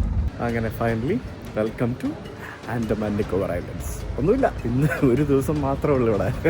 ഇന്നൊരു നൈറ്റ് മാത്രമേ ഉള്ളൂ. വീർ സവർക്കർ ഇന്റർനാഷണൽ എയർപോർട്ട് എന്നാണ് ഈ എയർപോർട്ടിന്റെ പേര്. ശ്രീ വിജയപുരം എന്ന പേര് മാറ്റിയതിന് ശേഷം ഞാൻ ആദ്യമായിട്ടാണ് ഇവിടേക്ക് വരുന്നത്. ഇതിപ്പോൾ പുതിയ എയർപോർട്ടൊക്കെ ആക്കി. നേരത്തെ ഞാൻ വന്നപ്പോഴത്തേക്കിനും ഒരു 5-6 വർഷം മുമ്പാണ്. അന്ന് പഴയ ചെറിയ എയർപോർട്ടായിരുന്നു. ഇന്ന് ഗംഭീര എയർപോർട്ടാക്കി. ഇതിൻ്റെ ഒരു ഡിഫൻസ് എയർപോർട്ടാണ്, അതുകൊണ്ടാണ് നമുക്ക് അകത്ത് വീഡിയോ ഒന്നും എടുക്കാൻ പറ്റാതിരുന്നത്. വരുന്ന വഴിക്ക് ലാൻഡ് ചെയ്യാൻ നേരം ഒന്നും നമുക്ക് വീഡിയോ എടുക്കാൻ പറ്റായിരുന്നു. അതുകൊണ്ടാണ് ഇവിടെ നിന്നൊരു ഫ്ലൈറ്റ് ഓടിക്കുകയാണെങ്കിൽ 1 മണിക്കൂർ താഴെ മതി നമുക്ക് എവിടെ എത്താൻ, ബാങ്കോക്ക് എത്താനായിട്ട്, അല്ലെങ്കിൽ തായ്ലൻഡിൽ എത്താനായിട്ട്. നമ്മളിപ്പോൾ തായ്ലൻഡിന് സമീപമാണ്. ശരിക്കും ഇപ്പോൾ ഇവിടെ 2:30 നമ്മുടെ ഫ്ലൈറ്റ് ഓൺ ടൈം ആയിരുന്നെങ്കിൽ 2:15 എത്തിയത്. ഇപ്പം കുറച്ച് ഡിലേ ആയി. ഇവിടെ 5:30 ആകുമ്പോൾ നേരെ ഇരുട്ടും. നമ്മുടെ ഇന്ത്യൻ ടൈം സോണാണ് ഇവിടെ, ഇന്ത്യ തന്നെയാണ്, പക്ഷേ ഇന്ത്യൻ ടൈം സോണാണ്. അപ്പോൾ ലൈക്ക് ഇവിടെ നേരെ ഇരുട്ടും. അതാണ് ഇപ്പോൾ ഇവിടുത്തെ ഒരു പ്രശ്നം. നമ്മുടെ തായ്ലൻഡിൻ്റെ അടുത്ത് കിടക്കുന്നതുകൊണ്ട് തന്നെ ശരിക്കും തായ്ലൻഡിൻ്റെ ടൈം സോൺ വരേണ്ടതായിരുന്നു. പക്ഷേ നമ്മുടെ ഇന്ത്യ മഹാരാജ്യത്ത് എല്ലാ സ്ഥലത്തും ഒരു ടൈം സോണേ ഉള്ളൂ. കൊള്ളാം കേട്ടോ, സ്കൈ ഒക്കെ നല്ല ബ്ലൂ ആണ്. ശരിക്കും ഇവിടെ ഭയങ്കര കാറ്റാണ്, ഭയങ്കര കാറ്റെന്ന് പറഞ്ഞാൽ ഭയങ്കര കാറ്റാണ്. അതുകൊണ്ടാണ് നമുക്ക് ഫ്ലൈറ്റ് ലാൻഡ് ചെയ്യാനായിട്ട് അവർക്ക് കുറേ ബുദ്ധിമുട്ടുണ്ടായിരുന്നു. ഇവിടെ നമുക്ക് ഇറങ്ങി വരുമ്പോഴത്തേക്കിനും നമുക്കിവിടെ സവർക്കറിൻ്റെ, വിനായക് ദാമോദർ സവർക്കറിൻ്റെ ഒരു പ്രതിമ കാണാൻ സാധിക്കും. അതിൻ്റെ ബാക്കിലായിട്ട് നമുക്കിവിടെ നാഷണൽ ഫ്ലാഗ് കാണാം. ശരിക്കും നമ്മുടെ വീർ സവർക്കർ ഇൻ്റർനാഷണൽ എയർപോർട്ട് എന്നാണ് ഈ എയർപോർട്ടിൻ്റെ പേര്. സവർക്കർ ആരാണെന്ന് ഞാൻ പറയേണ്ട ആവശ്യമൊന്നുമില്ലല്ലോ. ശരിക്കും നമ്മുടെ കാലാപാനി ജയിലിൽ പോയി കഴിഞ്ഞാൽ നമുക്ക് സവർക്കറിൻ്റെ ചരിത്രം അറിയാം. ഇതിനു മുമ്പത്തെ എൻ്റെ ആൻഡമാൻ യാത്രയിൽ ഞാൻ സവർക്കറിനെ പറ്റിയൊക്കെ പറഞ്ഞിട്ടുണ്ട്. അതിന് താഴെ ഇപ്പോഴും തെറി വിളിക്കാൻ വരുന്ന കുറേ ആൾക്കാരും ഉണ്ട്. അപ്പോൾ welcome to Andaman. Yes, Savarkar ഒരു വീരചരിത്ര പുരുഷനാണ്. അപ്പോൾ ഞാനായിട്ട് ഇനി അദ്ദേഹത്തെ പറ്റി ഒന്നും പറയാണ്ടിരിക്കണ്ട. ലൈക്ക് വെറുതെ ലൈക്ക് പൊളിറ്റിക്സ് അതിനകത്ത് അതൊന്നും കാണുന്ന ആൾക്കാരാണ് എന്തിനും ഏതിലും എന്താ പറയുക കുത്തിത്തിരിപ്പുണ്ടാക്കാൻ വരുന്നത്. നമുക്ക് പോവാം. നമുക്ക് ആക്ച്വലി ഞാനിവിടെ ഇന്നൊരു രാത്രി മാത്രമേ ഉള്ളൂ. അപ്പോൾ ഇവിടെ നിന്ന് സെല്ലുലാർ ജയിലിൻ്റെ അടുത്തൊരു ഹോട്ടലിൽ ഞാൻ റൂം എടുത്തിട്ടുണ്ട്. അങ്ങോട്ടേക്ക് ആദ്യം പോകാം. അതിന് മുമ്പ് നമുക്ക് സെല്ലുലാർ ജയിലും കൂടെ എനിക്കൊന്നുകൂടെ കാണണമെന്ന് ആഗ്രഹമുണ്ട്. അങ്ങോട്ടേക്ക് പോകണം. ഇവിടെ ഭയങ്കര ചൂടാട്ടോ. ഞാൻ ആക്ച്വലി ഇവിടെ മഴയൊക്കെ ആയിരിക്കും കരുതി ഒന്നാണ്. പക്ഷേ ഇത് നമ്മുടെ തായ്ലൻഡിലൊക്കെ ഉള്ളതുപോലത്തെ സെയിം വെതറാണ് ഇവിടെ. ഭയങ്കര ചൂടാണ്. നമ്മുടെ നാട്ടിലാണെങ്കിൽ നല്ല മഴയും. ഇവിടെ ആക്ച്വലി രാവിലെ 6 മണി മുതൽ ഉച്ചയ്ക്ക് ഇപ്പോൾ നമ്മൾ വന്നിരിക്കുന്നത് നമ്മുടെ ഫ്ലൈറ്റ് ലാസ്റ്റ് ഫ്ലൈറ്റാണ് ഇവിടേക്ക് വന്നത്. ഇത് വന്ന് ഇനി ഇവിടെ നിന്ന് പോകുന്നല്ലാതെ ഒരു 2:30 3 മണിക്ക് ശേഷം ഇവിടേക്ക് വിമാനങ്ങൾ വരികയോ പോവുകയോ ഇല്ല. എനിക്ക് തോന്നുന്നു അതിൻ്റെ റീസൺ വെതർ ഫേവറബിൾ അല്ലാത്തത് കൊണ്ടാണെന്നാണ് എനിക്ക് തോന്നുന്നത് അത്തരത്തിൽ വിമാനങ്ങൾ വരാത്തത്. വെതർ നല്ല ആയിരിക്കും എന്നുണ്ടെങ്കിൽ മാത്രമല്ലേ വരുള്ളൂ. ഇപ്പം ലേ എന്ന് പറയുന്ന നമ്മുടെ എയർപോർട്ടിൽ ലഡാക്കിലേക്ക് ഉച്ച കഴിഞ്ഞ് ഫ്ലൈറ്റ് പോവില്ല. 2 റീസൺസ് ഉണ്ട്. ഒന്ന് മിലിറ്ററി ഡിഫൻസ് എയർപോർട്ടാണ്. രണ്ടാമത്തത് മെയിൻ റീസൺ എന്ന് പറയുന്നത് വെതർ പ്രശ്നമാണ്. ഉച്ച കഴിഞ്ഞിട്ട് രാവിലെ മാത്രമേ ഇറങ്ങാൻ പറ്റുള്ളൂ. നമ്മുടെ എവറസ്റ്റ് ബേസ് ക്യാമ്പിലെ ലുക്ലയിലേക്ക് പോകുന്ന എയർപോർട്ടിലേക്കും രാവിലെ ഒരു 3 മണിക്കൂർ മാത്രമേ എയർക്രാഫ്റ്റ് ലാൻഡ് ചെയ്യാൻ പറ്റുള്ളൂ. അതിനുശേഷം പറ്റില്ല. അപ്പോൾ ഇവിടെ നിന്ന് ഓട്ടോ ഒന്നും എയർപോർട്ടിൽ നിന്ന് കിട്ടത്തില്ല, ടാക്സി മാത്രമേ കിട്ടുള്ളൂ. ടാക്സി ഭയങ്കര കത്തിയായിരിക്കും. ഞാനിപ്പോൾ ഒരു എന്താ പറയുക, ഈ ഫ്ലൈറ്റ് ടിക്കറ്റ് എടുക്കാൻ തന്നെ അത്യാവശ്യം റേറ്റായി. സോ നമുക്കൊരു പുറത്തിറങ്ങിയിട്ട് നോക്കാം എങ്ങനെയാണ് പോകാൻ പറ്റുക എന്നുള്ളത് സിറ്റി സെൻറ്ററിലേക്ക്. ശരിക്കും ഏതോ ഒരു വിദേശ രാജ്യത്തേക്ക് വന്നിറങ്ങിയൊരു ഫീൽ കേട്ടോ ഇവിടെ വന്നപ്പോൾ. എയർപോർട്ടിൽ നിന്ന് നടന്ന് പുറത്തിറങ്ങി വന്ന് ശരിക്കും ഇവിടെ ഓട്ടോ ഉണ്ടല്ലോ. ടാക്സി മാത്രമേ കാണുന്നുള്ളൂ. ഇത് ആൻഡമാൻ അഡ്മിനിസ്ട്രേറ്റർ ഡയറക്ടർ. നോക്കാം, ബസ് കിട്ടുമെന്ന് എന്നോട് ഒരാൾ പറഞ്ഞായിരുന്നു ജീവി പന്ത് ഹോസ്പിറ്റലിലേക്ക് പോകാനായിട്ട്. ഇല്ലെങ്കിൽ നമുക്ക് ഓട്ടോ വിളിച്ചാണെങ്കിലും പോകാം, എങ്ങനെയൊക്കെ പോവാം. അടിപൊളി. ഇത് നമ്മൾ കൊൽക്കത്തയിലും വെസ്റ്റ് ബംഗാളിലൊക്കെ കാണുന്ന പോലത്തെ വണ്ടികളാട്ടോ ഇവിടെ കംപ്ലീറ്റ്. ഇവിടുത്തെ പ്രത്യേകത എന്ന് പറയുന്നത് ഇന്ത്യയിലെ എല്ലാ സംസ്ഥാനങ്ങളിൽ നിന്നുള്ള ആൾക്കാർ ജീവിക്കുന്നൊരു സ്ഥലമാണ്. അതുകൊണ്ട് പല ഭാഷകളും പല കൾച്ചറും അങ്ങനെ വൈവിധ്യം നിറഞ്ഞ കൾച്ചറൊക്കെ ഉള്ള ഒരു സ്ഥലമാണ് ആൻഡമാൻ എന്ന് പറയുന്നത്. ഞാൻ പണ്ട് 5-6 വർഷം മുമ്പ് ഇവിടെ വരുമ്പോൾ ഇവിടെ ആകെ റേഞ്ച് ഉള്ളത് BSNL-ലാണ്. ജിയോ എയർടെൽ ഒന്നുമില്ല. മെസ്സേജ് അയക്കാൻ പോലും കഷ്ടമായിരുന്നു. ഇന്ന് ജിയോ ഉണ്ട്, എയർടെൽ ഉണ്ട്, 5G ഉണ്ട്, എല്ലാ സംഭവം ഉണ്ട്. അടിപൊളിയായിരുന്നു. സെല്ലുലാർ ജയിൽ ജായക കിട്ടാ. Okay, thank you. അങ്ങനെ എനിക്കൊരു ഓട്ടോ കിട്ടി. ആ ഓട്ടോയിൽ കയറി ഞാൻ സെല്ലുലാർ ജയിലിലേക്ക് പോയിക്കൊണ്ടിരിക്കുകയാണ്. 4 കിലോമീറ്റർ പോകാനായിട്ട് 60 രൂപയാണ് ചേട്ടൻ കണ്ട് പറഞ്ഞത്. അത് വലിയ റേറ്റ് ഒന്നുമല്ല. പിന്നെ മുമ്പിൽ പോലീസുകാർ ചെക്കിങ്ങും കാര്യങ്ങളൊക്കെ ഉണ്ട് ഇവിടെ. അങ്ങനെ നമ്മളിപ്പോൾ എത്തിയിരിക്കുന്നത് പോർട്ട് ബ്ലെയർ എന്ന് പറയുന്നത് നമ്മുടെ ആൻഡമാൻ നിക്കോബർ ദ്വീപുകളുടെ ക്യാപിറ്റൽ സിറ്റിയാണ് പോർട്ട് ബ്ലെയർ എന്ന് പറയുന്നത്. എയർപോർട്ടിൽ നിന്ന് ഇറങ്ങി ഓട്ടോയിൽ മുന്നോട്ട് പോകുമ്പോൾ തന്നെ നമുക്കിവിടെ ശ്രീനാരായണ ഗുരുമന്ദിരമൊക്കെ നമുക്ക് കാണാൻ സാധിക്കും. അതായത് നമ്മുടെ ഇന്ത്യയിലെ എല്ലാ സംസ്ഥാനങ്ങളിൽ നിന്നുള്ള ആൾക്കാർ നമുക്കിവിടെ താമസമുണ്ടെന്ന് നമുക്ക് മനസ്സിലാക്കാൻ സാധിക്കും. പോർട്ട് ബ്ലെയറിൻ്റെ പുതിയ പേരാണ് ശരിക്കും ശ്രീവിജയപുരം എന്ന് പറയുന്നത്.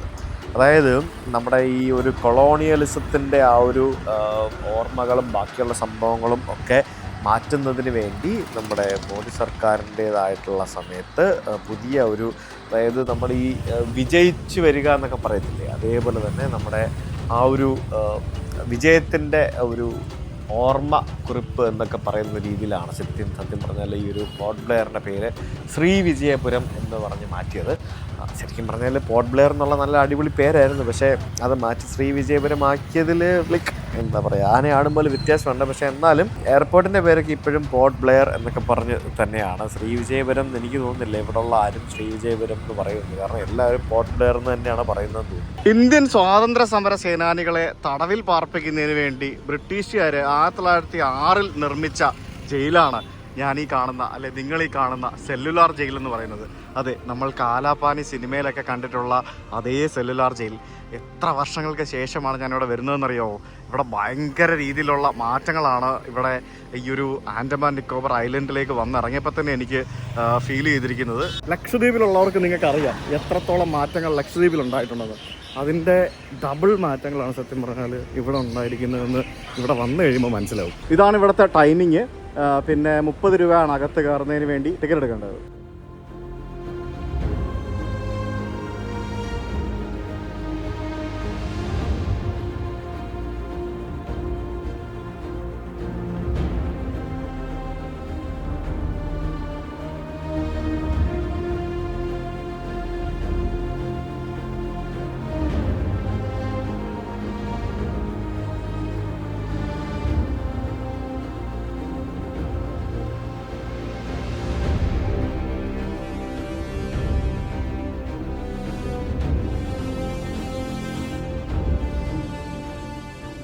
ഇതിനകത്ത് മൊത്തം അടിപൊളിയായി കേട്ടോ. ഇവിടെ സ്വതന്ത്ര ജ്യോതി എന്നും പറഞ്ഞുകൊണ്ട് 2 ജ്യോതി നമുക്കിവിടെ കാണാൻ സാധിക്കും. ഈ കാണുന്ന കസേരകൾ കണ്ടോ? ഈ കാണുന്ന കസേരകളിൽ ഇരുന്നാണ് നമ്മൾ രാത്രിയിൽ ഇവിടുത്തെ ലൈറ്റ് ആൻഡ് സൗണ്ട് ഷോ കാണുന്നത്. അത് കാണാനായിട്ട് നേരത്തെ ഇവരുടെ വെബ്സൈറ്റിൽ നിന്ന് മുൻകൂട്ടി ടിക്കറ്റ് ബുക്ക് ചെയ്താൽ മാത്രമേ സാധിക്കുകയുള്ളൂ എന്നാണ് അറിയാൻ സാധിച്ചത്. അതൊരു ഗംഭീര സെറ്റപ്പാണ്. ഇവിടെ വന്ന് ഞാൻ ഇതിനു മുമ്പ് അത് കണ്ടിട്ടുണ്ട്, ഇപ്പോൾ ഒന്നും കൂടെ സെറ്റപ്പ് ആയിരിക്കും അത്. 1000-ത്തിലധികം ആളുകൾക്ക് അറ്റ് എ ടൈം ഇരുന്ന് കാണാവുന്ന രീതിയിലാണ് ഇവിടുത്തെ കാര്യങ്ങളൊക്കെ റെഡിയാക്കിയിരിക്കുന്നത്. ഇവിടെ വന്നു കഴിഞ്ഞാൽ സത്യം പറഞ്ഞാൽ നമുക്ക് ഒരു ഗൈഡിനെ എടുത്താലാണ് നിങ്ങൾക്ക് ഇവിടുത്തെ സംഭവങ്ങൾ കറക്റ്റായിട്ട് മനസ്സിലാക്കാൻ സാധിക്കുകയുള്ളൂ. ഞാൻ വിശദമായിട്ട് പറയുന്നില്ല, കാരണം ഞാൻ ഓൾറെഡി ഈ ഒരു സ്ഥലത്തെ പറ്റി ഞാൻ ഓൾറെഡി വീഡിയോ ചെയ്തതാണ്. ഇവരൊക്കെ കണ്ടില്ലേ, ഗൈഡുമാർ വന്നിട്ട് ഓരോ കാര്യങ്ങൾ പറഞ്ഞുതരും. അതായത് ഏതൊക്കെ സ്ഥലം എങ്ങനെയൊക്കെയാണ്, ഏതൊക്കെയാണ് നമ്മുടെ സവർക്കർ കടന്നിരുന്ന ജയിൽ ഏതാണ്, പിന്നെ ഇവിടെ തൂക്കിക്കൊന്നുകൊണ്ടിരുന്ന സ്ഥലം, അങ്ങനെ ഇവിടുത്തെ ക്രൂരതകളും പിന്നെ ഇവിടുത്തെ ഓരോ സംഭവങ്ങളും ഗൈഡുമാർ ശരിക്കും വിവരിച്ചു തരും. എനിക്കിവിടെ വന്നപ്പോൾ സത്യം പറഞ്ഞാൽ എനിക്ക് വല്ലാത്തൊരു വിഷമമുള്ളൊരു സംഭവമുണ്ട്. ആൻഡമാനിൽ വരുമ്പോഴത്തേക്കിനും ഞാൻ ആക്ച്വലി പണ്ട് ഇവിടെ വന്ന സമയത്ത് നിങ്ങൾക്ക് ആ വീഡിയോ നോക്കിയാൽ അറിയാം. ഞാൻ ആ വീഡിയോയുടെ ലിങ്ക് ഈ വീഡിയോ ഡിസ്ക്രിപ്ഷനിൽ തരാം. ഞാൻ പണ്ട് സെല്ലുലാർജികളൊക്കെ വന്ന സമയത്ത് അന്ന് എൻ്റെ കൂടെ ഉണ്ടായിരുന്ന എൻ്റെ ഫ്രണ്ട് ഡോക്ടർ വിപിൻ ഇപ്പോൾ എൻ്റെ കൂടെ ഇല്ല. ഒരു വലിയ മെമ്മറി ഉണ്ട് സത്യം പറഞ്ഞാൽ എനിക്ക് ഇവിടെ വരുമ്പോഴത്തേക്കിനും. ഞാനും വിപിയും കൂടെയാണ്, പിന്നെ വേറെ സുഹൃത്തും കൂടെ ചേർന്നാണ് ഞങ്ങൾ ഇവിടെ ആൻഡമാനിൽ വന്നത്. ഞങ്ങളിവിടെ കുറച്ച് ദിവസം ഉണ്ടായിരുന്നു, ഇവിടെയും പിന്നെ ഹാവ്ലോക്ക് ഐലൻഡിലും. അങ്ങനെ ഒരു 4-5 ദിവസം ഞങ്ങൾ ഇവിടെ ഉണ്ടായിരുന്നു ആ ദിവസങ്ങളിലൊക്കെ. സോ നമ്മളിങ്ങനെ ഓരോ സ്ഥലത്ത് പോകുമ്പോഴത്തേക്കിനും നമ്മൾ പ്രിയപ്പെട്ടവരെ ഓർമ്മ വരും അല്ലേ, പ്രത്യേകിച്ച് അവർ നമ്മളോട് ഇല്ലയെന്നുണ്ടെങ്കിൽ. സോ ഭയങ്കര ഒരു വിഷമമായി. ഈ കാണുന്ന സാധനം കണ്ടില്ല, ഇതൊക്കെ മറ്റേ ലൈറ്റ് ആൻഡ് സൗണ്ട് ഷോയുടെ സാധനമാണ്. വലിയ വലിയ ലൈറ്റുകളൊക്കെ അവിടെ ഇവിടെയും കുറേ ലൈറ്റും ലേസറും ഒക്കെ വെച്ചിട്ടുണ്ട്. ആ കാണുന്നതൊക്കെ ഓരോ ജയിലറകളാണ് ആ കാണുന്നതിനകത്ത്. നിങ്ങൾ ഇതിൻ്റെ മറ്റേ ഒറിജിനൽ എന്ന് പറയാനായിട്ട് ഇവിടെ 2 ബിൽഡിങ്ങേ ഉള്ളൂ. ശരിക്കും ഇതിൻ്റെ ഒരു സ്ട്രക്ചർ കണ്ടില്ലേ, ആ രീതിയിൽ ഇങ്ങനെ ഒരു ആ രീതിയിലുള്ള ആ ഷേപ്പിലുള്ള ഒരു ജയിലായിരുന്നു ഇത്. ഫുള്ള് ഈ പറഞ്ഞ പോലെ എന്താ പറയുക, പൊളിച്ച് കളഞ്ഞും പിന്നെ ഈ പറഞ്ഞ പോലെ പ്രോപ്പറായിട്ട് മെയിൻറ്റെയിൻ അല്ലാതെയും, പിന്നെ അവർ കുറേ പൊളിച്ചും അല്ലാതെയൊക്കെ ആയിട്ട് കുറേയൊക്കെ പൊളിഞ്ഞു പോയി. പിന്നെ ഇതിൻ്റെ ഒരു ഭാഗം ഹോസ്പിറ്റലാക്കി മാറ്റി. ഇതിൻ്റെ അടുത്ത് തന്നെയാണ് ഹോസ്പിറ്റലുള്ളത്. അപ്പോൾ അങ്ങനെ നമുക്ക് അതിൻ്റെ കുറേ സംഭവങ്ങളൊക്കെ കാണാം. ഈ കാണുന്നതൊക്കെ ജയിലിൽ നിന്നും ആളുകൾക്ക് വെളിച്ചം കയറുന്നതിന് വേണ്ടിയുള്ള ജനലുകളാണ് ആ കാണുന്നത്, കണ്ടോ? ഇപ്പോൾ വളരെ മനോഹരമായിട്ട് ഇത് പ്രിസർവ് ചെയ്ത് വെച്ചിട്ടുണ്ട്, നല്ല അടിപൊളിയായിട്ട് മെയിൻറ്റെയിൻ ചെയ്തിട്ടുണ്ട് ഇത്. ഇവിടെ വന്ന് ഇറങ്ങുമ്പോൾ തന്നെ എയർപോർട്ടിൽ വെച്ച് നമുക്ക് ചൈന, അഫ്ഗാനിസ്ഥാൻ, പിന്നെ അങ്ങനെ കുറച്ച് രാജ്യങ്ങളുണ്ട്. ഇങ്ങനെ കുറച്ച് രാജ്യങ്ങളിലെ ടൂറിസ്റ്റുകൾ ഇവിടേക്ക് വരികയാണെന്നുണ്ടെങ്കിൽ അവർക്ക് ആൻഡമാൻ നിക്കോബർ ഐലൻഡ് വിസിറ്റ് ചെയ്യാനായിട്ട് ഒരു പ്രൊട്ടക്റ്റഡ് ഏരിയ പെർമിറ്റും സ്പെഷ്യൽ ഏരിയ പെർമിറ്റ് എന്നൊക്കെ പറഞ്ഞുകൊണ്ട് അങ്ങനത്തെ കുറച്ച് പെർമിറ്റുകളൊക്കെ ആവശ്യമുണ്ട്. അതായത് നമ്മൾ ടിബറ്റും ബാക്കിയുള്ള സ്ഥലങ്ങളിലൊക്കെ പോകുമ്പോൾ നമുക്ക് ഉള്ള പോലെ തന്നെയുള്ള കുറച്ച് പെർമിഷൻസ് അവർക്ക് സെപ്പറേറ്റ് ആയിട്ട് എടുക്കേണ്ട ആവശ്യങ്ങളുണ്ട്. ഇതൊക്കെ ഈ പറഞ്ഞ പോലെ ഇന്ത്യ ഒരു സെൻസിറ്റീവ് ആയിട്ടുള്ള ഒരു ഏരിയ ആയിട്ടാണ് ഈ ആൻഡമാൻ നിക്കോബറിനെ കണക്കാക്കുന്നത്. അതുകൊണ്ടാണ് ഇവിടെ ഇപ്പോഴും കാര്യമായിട്ടുള്ള ടൂറിസം രീതിയിലുള്ള ഡെവലപ്മെൻറ്റ്സ് ബൂമാവാത്തത്. ഇവിടെ വന്നിട്ട് നിങ്ങൾക്ക് ഇതൊക്കെ എക്സ്പ്ലോർ ചെയ്യാം. ഞാൻ എന്തായാലും ഇപ്പം വളരെ ലൈറ്റായിട്ട് എക്സ്പ്ലോർ ചെയ്യുന്നുള്ളൂ. കാരണം ഞാൻ എന്താ പറയുക, ഞാൻ വെറുതെ ജസ്റ്റ് എൻ്റെ മെമ്മറീസ് ഒന്ന് പുതുക്കാൻ വേണ്ടി വന്നതാണ്. ഇവിടുത്തെ ഒരു ജയിൽ മുറിയാണ്. അത് മേളിലൊരു ഹുക്ക് ഉണ്ടോ, തൂങ്ങിച്ചാനുള്ളതൊന്നും ആയിരിക്കത്തില്ല, വേറെ എന്തെങ്കിലും കുക്ക് ആയിരിക്കും. ഇവിടെ ഭൂരിഭാഗം ആളുകളും ഹിന്ദി, ഇംഗ്ലീഷ്, തമിഴ്, ബംഗാളി, കന്നഡ എന്നൊക്കെ പറഞ്ഞുകൊണ്ട് ഓൾമോസ്റ്റ് പല ഭാഷകളും സംസാരിക്കുന്ന ആളുകളാട്ടോ. ഒരു ജയിലിൻ്റെ എൻട്രൻസ് നോക്കി എത്ര ഇതായിട്ടാണ് വെച്ചിരിക്കുന്നതെന്ന് നോക്കി. അതിനകത്ത് കയറാം. ഇരുട്ടറയാണ് ശരിക്കും. ഒന്ന് ആലോചിച്ച് നോക്കി, എന്തെങ്കിലുമൊക്കെ കുറ്റകൃത്യങ്ങളൊക്കെ ചെയ്തിട്ട് ഇതുപോലെ ഒരു ജയിലിനകത്ത് വന്ന് കിടക്കേണ്ട ഒരു അവസ്ഥ. സ്വാതന്ത്ര്യ സമരത്തിന് പോരാടിയ ആളുകളെയാണ് സത്യം പറഞ്ഞാൽ ഇവിടെ കൊണ്ടുവന്ന് പാർപ്പിച്ചത്. നമ്മുടെ നാട്ടിൽ വന്നിട്ട് നമ്മുടെ നാട് കൈയടക്കാൻ ശ്രമിച്ച ആൾക്കാർക്കെതിരെ സ്വാതന്ത്ര്യം വേണമെന്ന് പറഞ്ഞ് പോരാടിയ ആൾക്കാരെ ഓരോ കാര്യങ്ങൾ പറഞ്ഞ് അവിടെ നിന്ന് ഇവിടെ നിന്നൊക്കെ ഇവിടെ കൊണ്ടുവന്ന് ഇട്ടു. ആ കാലത്തെ പീഡനങ്ങളും ബാക്കിയുള്ള സംഭവങ്ങളൊക്കെ ഓർക്കുമ്പോൾ തന്നെ സത്യം പറഞ്ഞ കിളി പോകും. ഈ ജയിലിൽ കിടന്ന തടവുകാരെ തൂക്കിക്കൊല്ലുന്നതിന് വേണ്ടി ഉപയോഗിച്ചിരുന്ന ഒരു സ്ഥലമാണ് നമുക്ക് ഈ കാണാൻ സാധിക്കുന്നത്. 3 പേരെയൊക്കെ ഒരുമിച്ച് നിർത്തി തൂക്കുമായിരുന്നു എന്നൊക്കെയാണ് പറയുന്നത്. കണ്ടില്ലേ, 3 തൂക്കുകാർ ഇവിടെ ഉണ്ട്. 3 പേരെ അറ്റ് എ ടൈം തൂക്കി കണ്ട ആ ലിവർ കണ്ടില്ലേ, നമ്മളെ സിനിമയിലൊക്കെ കണ്ടിട്ടില്ലേ, ഈ ഇതുപോലത്തെ ഈ ലിവർ അങ്ങോട്ട് വലിക്കുമ്പോഴത്തേക്കിനും ഇതങ്ങോട്ട് താഴും. അന്നേരം ഇവിടെ നിന്ന് തൂങ്ങിപ്പടഞ്ഞ് പിന്നെ ഡെഡ് ബോഡിയൊക്കെ ശരിക്കും പോലീസ്, മറ്റേ ഡോക്ടർ ഉണ്ടാവുമല്ലോ, പോലീസ് സർജൻ വെരിഫൈ ചെയ്തിട്ട് പുറകിലോട്ടെടുത്ത് കടലിൽ കൊണ്ട് കളയുമായിരുന്നു എന്നൊക്കെയാണ് പറയുന്നത്. അതുകൊണ്ട് ആ ഒരു ഇത് നമുക്കിവിടെ കാണാം. ആളുകളെ തൂക്കിക്കൊന്നുകൊണ്ടിരുന്ന എത്ര നിരപരാധികളെ തൂക്കിലേറ്റിയ ഒരു സ്ഥലമാണ് നമുക്കിവിടെ കാണാൻ സാധിക്കുന്നത്. കണ്ടോ, എപ്പോഴും മരണത്തിൻ്റെ ഗന്ധം ഇങ്ങനെ ഇതിനകത്ത് ഇങ്ങനെ തിങ്ങി നിൽക്കുന്നു എന്നൊക്കെ വേണമെങ്കിൽ പറയാൻ സാധിക്കും. ഇതിനകത്ത് ഇറങ്ങി കഴിയുമ്പോഴത്തേക്കിനും ആക്ച്വലി നാറ്റമാണ്, എന്തോ നാറ്റമുണ്ട്, എന്താണെന്നറിയില്ല. ഈ തൂക്കിലേറ്റുമ്പോഴത്തേക്കിനും മലമൂത്ര വിസർജനം ചെയ്യുമല്ലോ, അപ്പോൾ അതൊക്കെ താഴെ വീഴുന്ന സ്ഥലങ്ങളൊക്കെ ഉണ്ടത്. എന്തൊക്കെയല്ലേ.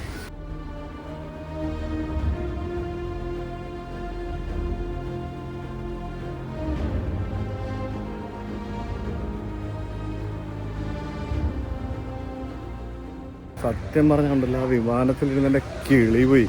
ഞാൻ ഒന്നാമത് ഇത് അടച്ചിട്ടിരിക്കുന്നു, രണ്ടാമതും കാണുന്നില്ല, പിന്നെ കുലുങ്ങി എൻ്റെ ദൈവമേ, ഞാൻ വിചാരിച്ച് തീർന്നു. ഈ ചിടിയാത്താപ്പ് എന്നൊക്കെ പറഞ്ഞുകൊണ്ട് ഇവിടെ നല്ല അടിപൊളി സ്ഥലങ്ങളൊക്കെ ഉണ്ട് കേട്ടോ. ഒരു വലിയൊരു തടിമില്ലൊക്കെ ഉണ്ട്. അവിടേക്കൊക്കെ പോകുന്ന ബസ്സുകളാണ് ഇവിടെ. ഇലക്ട്രിക് ബസ്സുകളും അതേപോലെ തന്നെ പബ്ലിക് ട്രാൻസ്പോർട്ടൊക്കെ വളരെ മെച്ചപ്പെട്ട രീതിയിലേക്ക് ഇപ്പം സംഭവങ്ങളൊക്കെ മാറി. എന്തായാലും സെല്ലുലാർ ജയിലിൽ വന്ന് ഞാൻ കുറച്ചു നേരം അവിടെ അകത്തിരുന്നു. എനിക്കിപ്പോഴും ഇതിൻ്റെ ആ ഒരു ഷോക്ക് മാറിയിട്ടില്ല. ആ ഒരു വിമാനയാത്രയുടെ, നമ്മൾ ഇത്രയും വിമാനങ്ങളിൽ യാത്ര ചെയ്തിട്ടുണ്ടെങ്കിലും ചൈനയിലൊക്കെ നമുക്ക് ഇതേപോലെ ഡോർ വിൻഡോ അടച്ചു വെച്ച് ലാൻഡ് ചെയ്തിട്ടുണ്ട്. ഗോവ ഡിഫൻസ് എയർപോർട്ടാണ്, ഗോവയിലെ പഴയ എയർപോർട്ട്. പൂനെ ഡിഫൻസ് എയർപോർട്ടാണ്. അവിടെയൊക്കെ ലാൻഡ് ചെയ്യുമ്പോൾ ഇങ്ങനെ ഉണ്ടോ, എനിക്ക് ഓർമ്മയില്ല ഉണ്ടോ എങ്ങനെയാണെന്നുള്ളത്. എന്തായാലും സംഭവം ടെററായിരുന്നു. ഞാൻ ഇത്ര പ്രതീക്ഷിച്ചില്ല. മാതിരി കാറ്റ്, പൈലറ്റ് ആദ്യം ലാൻഡ് ചെയ്യാൻ നോക്കിയിട്ട് ഇത് നമ്മൾക്ക് പേടിയാവുന്ന അങ്ങനെ പറയും. ഇത് അടച്ചു പൂട്ടിയല്ല ഇട്ടിരിക്കുന്നത്. അന്നേരമാണ് നമുക്ക് വീണ്ടും പേടിയാവുന്നത്. ഞാൻ അവിടെ നിന്ന് വേറൊരു ഓട്ടോ എടുത്ത് നമുക്ക് ഹോട്ടലിലേക്ക് പോകാം. 2 കിലോമീറ്റർ നടക്കാനുണ്ട്. എന്നാൽ പിന്നെ നമുക്കൊരു ഓട്ടോയിൽ പോകാമെന്ന് വിചാരിച്ച് ഓട്ടോയിൽ കയറി. നല്ല രസമുണ്ടല്ലേ കാണാനായിട്ട്, അടിപൊളി. ഇവിടെ നിന്ന് ബോട്ടിങ്ങും പരിപാടികളും പല പല സംഭവങ്ങളൊക്കെ ഉണ്ട്. ഇവിടെ നിന്ന് ചെറിയ ചെറിയ ദ്വീപുകളിലേക്ക് വേറെ പോകണം. എനിക്ക് തമിഴ് കൊഞ്ചം വരും. സുമ്മാ വന്നു ജയിൽ പാത്താച്ചു. യെസ്. ഏത് ബീച്ച്? ஓகே. ஓ அந்த பக்கம். போலாமா? போலாம். ചിടിയാത്താപ്പ് വേണം. അത് ഞാൻ ഓൾറെഡി പോയതാ. ഓൾറെഡി പോയാച്ച്. അത് ഞാനിവിടെ ഒരു 5 വർഷം മുന്നേ വന്നു. 5 വർഷം മുമ്പ്. 5 വർഷം മുന്നാടി ഞാനിവിടെ വരുമ്പോ ഇവിടെ ഇന്റർനെറ്റ് ഇല്ലേ, ജിയോ ഇല്ല, എയർടെൽ ഇല്ല, ഒന്ന് BSNL മട്ടും, അതും 2G, വേറെ ഒന്നുമില്ല. ഇപ്പൊ എല്ലാം ഉണ്ടല്ലേ. ഇപ്പൊ ഒരു ടെൻഷനും ഇല്ല. ഇപ്പൊ അടിപൊളിയായി. ഇപ്പൊ വന്നേ ഉള്ളൂ. മധ്യാഹ്ന ഫ്ലൈറ്റില്. അവളൊക്കെ പോലാം. ഒരു ദിവസം മട്ടും ആ നാളേക്ക് ഡൽഹി പോകണം. കൊഞ്ചം വേല ഇருக்கு. ഇവിടത്തെ ഏറ്റവും വലിയ ബീച്ചാണ് നമ്മളിപ്പോൾ എത്തിയിരിക്കുന്ന കോർബിൻസ് കോവ് ബീച്ച് എന്ന് പറയുന്നത്. അപ്പോൾ ആ ഓട്ടോ ചേട്ടൻ, ഞാൻ ഹോട്ടലിലേക്ക് പോകാൻ കരുതി ഇറങ്ങിയതാണ്. അപ്പോൾ ചേട്ടൻ പറഞ്ഞു എന്താ പറയുക, നമുക്ക് ബീച്ച് കണ്ടിട്ട് പോകാമെന്ന് പറഞ്ഞു. ഞാൻ പറഞ്ഞു എന്നാൽ ശരി പോയിക്കോട്ടെ, എന്നാൽ പോവാമല്ലോ ഒന്നും പറഞ്ഞുകൊണ്ട് ബീച്ചിൽ വന്നതാണ്. ആക്ച്വലി ഇപ്പം നേരത്തെ കുറച്ചുകൂടെ കഴിയുമ്പോൾ വൈകിട്ടാണ് ഇവിടെ ഏറ്റവും കൂടുതൽ ആൾക്കാർ വരുന്നത്. ഈ ബീച്ചിന് സത്യം പറഞ്ഞു കഴിഞ്ഞാൽ ഒരു ചാമില്ല. ഒന്നാമത് ഇതിപ്പോൾ ഇവിടെ ഓഫ് സീസൺ അല്ല, അതുകൊണ്ടാണ് ഇതെല്ലാം കൂടെ എടുത്തു പൂട്ടി വെച്ചിരിക്കുന്നത്. ശരിക്കും എന്താ പറയുക, ഇവിടുത്തെ ഈ ചെറിയ കുട്ടി ഐലൻഡുകളുണ്ട്, നീൽ ഐലൻഡ്, ഹാവ്ലോക്ക് ഐലൻഡ് എന്നൊക്കെ പറഞ്ഞുകൊണ്ട് കുട്ടി ഐലൻഡുകളുണ്ട്. ആ ഐലൻഡുകളൊക്കെ പോയി താമസിക്കണം. അതിമനോഹരമായിട്ടുള്ള ബീച്ചുകളാണ് അവിടെ. ഈ ബീച്ച് കാണാനായിട്ട് സത്യം പറഞ്ഞു കഴിഞ്ഞാൽ എനിക്ക് ഇഷ്ടപ്പെട്ടില്ല, ഒരു സുഖമില്ല. സത്യം പറഞ്ഞു കഴിഞ്ഞാണല്ലോ, ആ വിമാനത്തിൽ വരുന്ന വഴിക്ക് അയ്യോ ഞാൻ അന്ന് നല്ല രീതിയിൽ ആകാശ ദൃശ്യമൊക്കെ എടുക്കാനൊക്കെ കരുതി ഇരിക്കുകയായിരുന്നു. അന്നേരമാണ് അവർ വിൻഡോ അടയ്ക്കാൻ പറഞ്ഞത്. അപ്പോൾ ഒന്നും കാണാൻ പറ്റില്ല. ഇടയ്ക്ക് ഇച്ചിരി പൊക്കി നോക്കിയപ്പോഴത്തേക്കിന് അയ്യോ എന്ത് ഭംഗിയായിരുന്നെന്നറിയോ. ആ ഭാഗമൊക്കെ ഭയങ്കര രസമാണ് കാണാനായിട്ട്. ആ സെന്റിനൽ ഐലൻഡൊക്കെ നിങ്ങൾ കണ്ടതല്ലേ, എന്ത് രസമായിരുന്നു. ഭയങ്കര രസമാണ്, ഭയങ്കര ഭംഗിയാണ്. ഈ ബീച്ചൊന്നും ഇങ്ങനെ നടക്കുന്നത് എനിക്കറിയില്ല. ചിലപ്പോൾ ആൾക്കാരില്ലാത്തതുകൊണ്ടും വെതർ മോശമായതും കൊണ്ടായിരിക്കാം. ഇവിടെ ഒരു ചേട്ടൻ ഇങ്ങനെ നിൽപ്പുണ്ട്.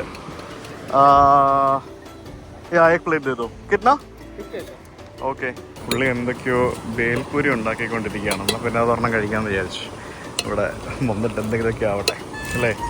ഗ്രീൻ പീസും കടലയും പിന്നെ മിക്സ്ചറും അച്ചാറും പിന്നെ പുളിയും മാങ്ങയും എല്ലാ സംഭവങ്ങളും എരിഞ്ഞ് റെഡിയാക്കി വെച്ചിട്ടുണ്ട്. എന്തൊക്കെയോ മസാലയൊക്കെ ഇട്ട് റെഡിയാക്കി തരും. കുൽഫി വിൽക്കുന്നൊരു ചേട്ടൻ അവിടെ നിൽപ്പുണ്ട്. പിന്നെ അവിടെ വേറെ ഒരു ബേൽപൂരി ഉണ്ട്, മലായ് കുൽഫി. बढ़िया है, ओके। खाने का बच्चा वो खाइए। हाँ सर, अकेला आया सर। हाँ अकेला आया और आदमी नहीं है सर। हाँ मेरा भी खत्म हो जाएगा। Okay, thank you. അപ്പോൾ പുള്ളി ഇത് ഉണ്ടാക്കി തന്നു. എന്നിട്ട് സ്പൂണില്ലെന്ന് ചോദിച്ചപ്പോഴത്തേക്കിനും പേപ്പർ ചുരുട്ടി തന്നു. സ്പൂണായിട്ട് പേപ്പർ വെച്ച് കഴിച്ചോളാൻ പറഞ്ഞു. 20,000 രൂപ മുടക്കി ഫ്ലൈറ്റ് ടിക്കറ്റ് എടുത്തിട്ട് ആൻഡമാനിൽ പോർട്ട് ബ്ലെയറിൽ വന്നിട്ട് ഈ കണ്ട ബീച്ചിൽ ഈ സാധനം 50 രൂപ എടുത്ത് വാങ്ങിച്ച് കഴിച്ചോണ്ട് നടക്കാണ് ഞാൻ. എന്താല്ലേ അവസ്ഥ ഒന്ന് ആലോചിച്ച്. ബീച്ചിന്റെ സൈഡിലെ കടകളാണേ.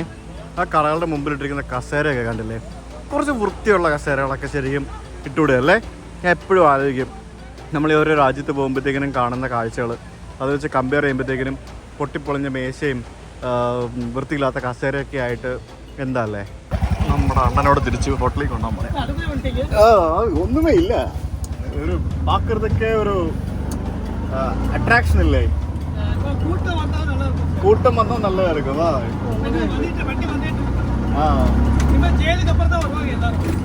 ഓക്കെ ഹോട്ടലിലേക്ക് പോകലാം.